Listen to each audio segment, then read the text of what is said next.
Good morning everyone. আজকের ক্লাসে আমরা নাকেল জয়েন্টের ডিজাইন করা শিখব।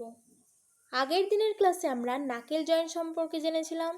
এটা কি, এটা কোথায় তার অ্যাপ্লিকেশন হয়, তার পার্টসগুলো কি কি, তার অ্যাডভান্টেজ কি, ডিসঅ্যাডভান্টেজগুলো কি কি, আর কি করেছিলাম আমরা তার অ্যাসেম্বলি ফিগার আমরা দেখেছিলাম, আর তার কিছু আমরা ডাইমেনশন নিয়েছিলাম, সেগুলো কোথাকার কি সিম্বল, সেগুলো আমরা দেখেছিলাম। আজকে আমরা সেগুলো আরেকবার দেখে নেব। আমরা পিটা ধরেছিলাম টেনশন ইন রড, ডিটা ধরেছিলাম ডায়ামিটার অফ দ্য রডের ডায়ামিটার, স্মল ডিটা কি ধরেছিলাম, স্মল ডিটা ধরেছিলাম আমরা পিনের ডায়ামিটার, যেটা আমরা ধরেছিলাম এই রডের ডায়ামিটারের সাথে ইকুয়াল। ডি ওয়ানটা কি ধরেছিলাম আমরা পিনের কলারের ডায়ামিটার, যেটা 1.5D এর সাথে ইকুয়াল। ডি জিরোটা ধরেছিলাম আমরা ফর্ক এন্ডের ডায়ামিটার, যেটা 2Dর সাথে ইকুয়াল। টি ওয়ানটা ধরেছিলাম আমরা সিঙ্গেল আই এন্ডের থিকনেস, যেটা 1.25D এর সাথে ইকুয়াল। টি টুটা আমরা ধরেছিলাম ফর্ক এন্ডের থিকনেস, যেটা 0.75D এর সাথে ইকুয়াল। আর টি ধরেছিলাম আমরা কলারের থিকনেস, যেটা 0.5D এর সাথে ইকুয়াল। তো এরপরে আমরা কি করব, এরপরে আমরা এর জয়েন্টটার ডিজাইন করব। তো ডিজাইন করতে গেলে আমরা কটার জয়েন্টও ডিজাইন করতে গিয়ে দেখেছিলাম যে আমরা তার ফেলিয়ার থিওরির উপরে কনসিডার করে আমরা এর ডিজাইন করেছিলাম। তো এখানেও কি করব, দেখব যে এই জয়েন্টটা কোথায় কোথায় ফেল হতে পারে এবং কোন স্ট্রেসের জন্য সেইখানে ফেলটা আসতে পারে, সেটা দেখে আমরা কি করব, এই জয়েন্টের ডিজাইন করব। তো আমরা যে বেসিক ইকুয়েশনটা ইউজ করব সেটা হচ্ছে load is equal to stress into area. ঠিক আছে, এই ফর্মুলার উপরেই আমরা টোটাল ডিজাইনটা করব। তো ফার্স্টের যে ফেলিয়ারটা আমাদের আছে সেটা কি, টেনসাইল ফেলিয়ার অফ দ্য রডের টেনসাইল ফেলিয়ার। দেখো, যদি আমরা রডের দুদিক দিয়ে কি করি, পুল করি, তাহলে কি হবে, সেটা টেনসাইল স্ট্রেসের জন্য এখানে কি হবে, এই এরিয়া জুড়ে ওটা ব্রেক হয়ে যেতে পারে বা ফেলিয়ার আসতে পারে। সেজন্য এখানে কি করতে হবে, টেনসাইল ফেলিয়ারটাকে কনসিডার করে আমাকে এর রডের ডায়ামিটারটার ভ্যালু বার করতে হবে। তো এর এরিয়াটা কত আছে, রেজিস্টিং এরিয়াটা π/4 ইন্টু রডের ডায়ামিটারের স্কোয়ার, যেটা আমরা ধরেছি কি ডি, ক্যাপিটাল ডি। তো π/4D স্কোয়ার, এর সাথে আমরা কি করব, টেনসাইল স্ট্রেসটা যদি গুণ করি তাহলে আমরা স্ট্রেংথটা পেয়ে যাব। তো এখান থেকে আমরা কি বার করব, আমরা পেয়ে যাব ডায়ামিটার অফ দ্য রডের আমরা ডায়ামিটারটা এখান থেকে পেয়ে যাব। তো রডের ডায়ামিটারটা পেয়ে গেলে আমরা দেখো একে একে এই ভ্যালুগুলো পেয়ে যাব। কলারের যে ডায়ামিটার D1 তার ভ্যালু পেয়ে যাব, কারণ এই ডায়ামিটারের সাথে 1.5 যদি আমরা গুণ করে দিই তাহলে আমরা পেয়ে যাব কলারের ডায়ামিটার। যদি 2 গুণ করে দিই তাহলে পেয়ে যাব ফর্ক এন্ডের ডায়ামিটার। যদি 1.25 গুণ করি তাহলে আমরা কি পাবো, যে সিঙ্গেল আই এন্ডের থিকনেসটা পেয়ে যাব। যদি 0.75 গুণ করে দিই তাহলে কি পাবো, ডাবল আই এন্ডের থিকনেস পেয়ে যাব। আর যদি 0.5 গুণ করে দিই তাহলে কি পাবো, আমাদের যে কলারের যে পিন হেডটা তার থিকনেসটা কতটা। তো আমরা যদি এই রডের ডায়ামিটারটা বার করি তাহলে একে একে এই সমস্ত ভ্যালুগুলো আমরা এখান থেকে পেয়ে যাব। এরপরে আমাদের নেক্সট ফেলিয়ারটা হচ্ছে শেয়ার ফেলিয়ার অফ দ্য নাকেল পিনের যে শেয়ার ফেলিয়ার আসছে, তখন কি হচ্ছে, পিনটা আমার কি হচ্ছে, ডবল শেয়ারে এইভাবে দেখো, ফিগারটা দেখো, পাশের ফিগারে এইভাবে ব্রেক হয়ে যাচ্ছে। তো এর এরিয়াটা কত, π/4 ইন্টু স্মল ডি স্কোয়ার, যেটা স্মল ডিটা আমরা কি ধরে নিয়েছিলাম, নাকেল পিনের ডায়ামিটার। তো এখানে দেখো ডবল শেয়ার আসছে, ওই জন্য এটা 2 গুণ করেছি, ইন্টু শেয়ার স্ট্রেস ইজিক্যাল টু আমার স্ট্রেংথ বা লোডটা আমি ক্যালকুলেট করলাম। তো এখান থেকে আমি কি পেলাম, আমরা এই পিনটার ডায়ামিটার পেয়ে গেলাম, নাকেল পিনটার। এরপরে আমরা দেখব এই নাকেল পিনটাতে কোনো বেন্ডিং স্ট্রেস আছে কিনা, থাকলে তার ভ্যালুটা কত। তো বেন্ডিং স্ট্রেসটা বের করার জন্য আমাদেরকে প্রথমে কি করতে হবে, আমাদের বেন্ডিং মুভমেন্টটা বার করতে হবে। আর ম্যাক্সিমাম বেন্ডিং মুভমেন্টটা কোথায় আসবে, নাকেল পিনের মিড পয়েন্টে। তো এবার আমার দেখো, আমি ধরে নিচ্ছি যে আমার এই যে লোডটা পড়ছে সেটা কি হচ্ছে, দুদিকেই পড়ছে, দুদিকেই, যেদিকে সিঙ্গেল আই এন্ড আছে এবং যেদিকে ডাবল আই এন্ড আছে। তো আমরা কি করলাম, এটাকে একদিকে দেখলাম আমরা ইউডিএল লোড কাজ করছে, যেদিকে আমাদের সিঙ্গেল আই এন্ড আছে, আর যেদিকে ডাবল আই এন্ড আছে সেদিকে আমাদের ইউভিএল লোড কাজ করছে। এবার কি করলাম, এদিকেও পি কাজ করছে, ওদিকেও পি কাজ করছে। এবার সেটাকে আমি ভেঙে নিয়েছি P/2 বোথ সাইডে, দেখো। এরপরে কি করব, মিড পয়েন্টে আমরা বলেছি কি ম্যাক্সিমাম বেন্ডিং মুভমেন্ট আসে। তো কি করব, মুভমেন্ট বার করতে গেলে কি করতে হয় আমাকে, লোড ইন্টু ডিস্টেন্স। তো লেফট সাইডের লোড ইন্টু তার ডিস্টেন্স আর রাইট সাইডের লোড ইন্টু তার ডিস্টেন্স, এটা যদি আমরা করি তাহলে আমরা কী পাবো, ম্যাক্সিমাম বেন্ডিং মুভমেন্ট দুটোকে। তো আমরা ধরে নিচ্ছি একটা ক্লকে হচ্ছে, একটা অ্যান্টি ক্লকে, বা একটা ওপর থেকে পড়ছে, একটা নিচ থেকে। তো একটা আমাদের পজিটিভ ধরবো, একটা আমরা নেগেটিভ ধরবো।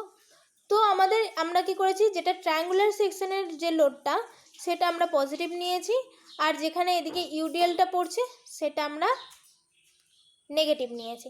তো P/2 ইন্টু তার ডিস্টেন্সটা কত, T/2 প্লাস T1/2, আর এদিক থেকে যেটা পড়ছে সেটা কত, P/2 ইন্টু T1/4। ঠিক আছে, এটা ক্যালকুলেট করলে আমরা পেলাম কি, P/2 into T2/3 plus T1/4। এবার এর সাথে যদি আমরা সেকশন মডুলাস ভাগ করি তাহলে আমরা কি পাই, ম্যাক্সিমাম বেন্ডিং স্ট্রেস। তো এখানে সেকশন মডুলাসটা কীরকম হবে, যেহেতু এটা সার্কুলার সেকশন তাহলে কী হবে, তার ফর্মুলা π/32 ইন্টু ডি এর কিউব।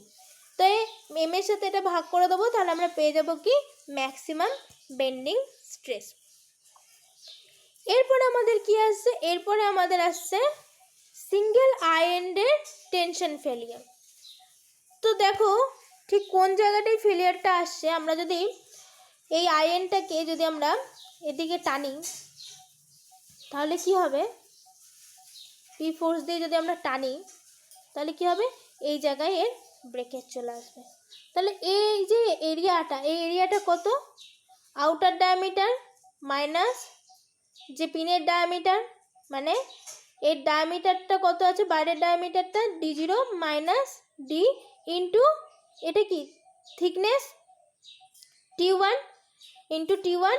তো এটা হলো আমার রেজিস্টিং এরিয়া। এর সাথে আমি কি করব, টেনসাইল স্ট্রেসটা গুণ করব, দিয়ে দেখে নেব যে এর মধ্যে টেনসাইল স্ট্রেসটা কতটা কাজ করছে। ঠিক আছে, এখান থেকে এটা চেক করে নেব।